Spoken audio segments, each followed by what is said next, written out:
প্রিয় শিক্ষার্থীরা, আসসালামু আলাইকুম। আজকে আমরা আলোচনা করব নবম শ্রেণীর বাংলা বইয়ের তৃতীয় অধ্যায়ের তৃতীয় পরিচ্ছেদ। অর্থাৎ এখানে দেওয়া আছে 3.3.4 তথ্যমূলক রচনার ধরন।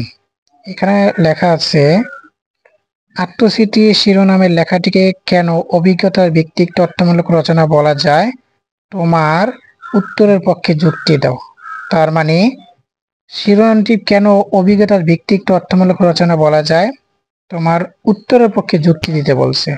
তো প্রিয় শিক্ষার্থীরা, উত্তরের পক্ষে কিভাবে যুক্তি দিতে হয় তা আমি তোমাদের সুন্দরভাবে দেখিয়ে দেব। এরপরে এর নিচে দেখো বলছে তথ্যমূলক রচনাটা মূলত কি, তা আমরা একটু জেনে নেই।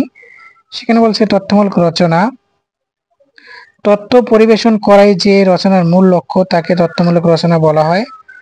তথ্যমূলক রচনা বিভিন্ন ধরনের হতে পারে, যেমন 1 নম্বরে লাইব্রেরি ভিত্তিক। লাইব্রেরিতে সঞ্চিত তথ্যের উপর ভিত্তি করে লাইব্রেরির ভিত্তিক তথ্যমূলক রচনা লেখা হয়।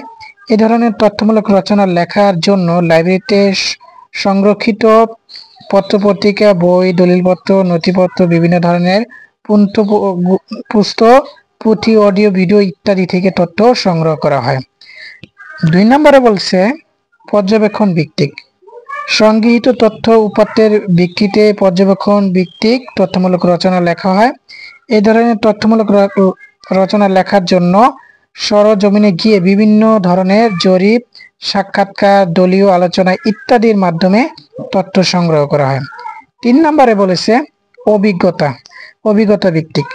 নিজের অভিজ্ঞতার উপরে ভিত্তি করে অভিজ্ঞতা ভিত্তিক তথ্যমূলক রচনা লেখা হয়।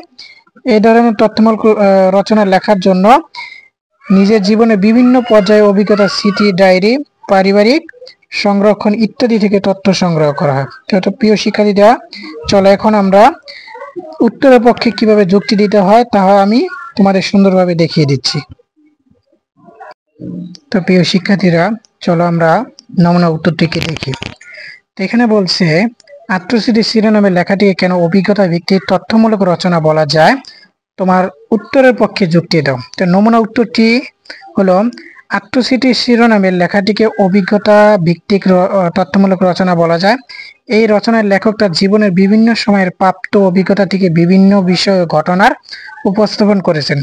আত্মস্মৃতির লেখাটিকে লেখক তার এলাকার ভৌগোলিক তথ্য, ফৌজি তথ্য, সিপাহী বিদ্রোহের তথ্য এবং রচনায় বিভিন্ন স্থানের ব্রিটিশ শাসিত ভারতের নানা তথ্য তুলে ধরেছেন। তাই আমি আত্মস্মৃতি রচনাটিকে তথ্যমূলক রচনা বলে মনে করি। তো প্রিয় শিক্ষার্থীরা, তোমরা দেখলাম 3.3.4 তথ্যমূলক রচনার নমুনা উত্তরটিকে কিভাবে দিতে হয় তা আমি সুন্দরভাবে তোমাদের দেখিয়ে দিলাম। তো প্রিয় শিক্ষার্থীরা, আজকে এই পর্যন্তই। সবাই ভালো থাকবে। পরবর্তী ভিডিও দেখার জন্য বিশেষভাবে অনুরোধ করা হলো। সবাইকে ধন্যবাদ। আল্লাহ হাফেজ। আসসালামু আলাইকুম।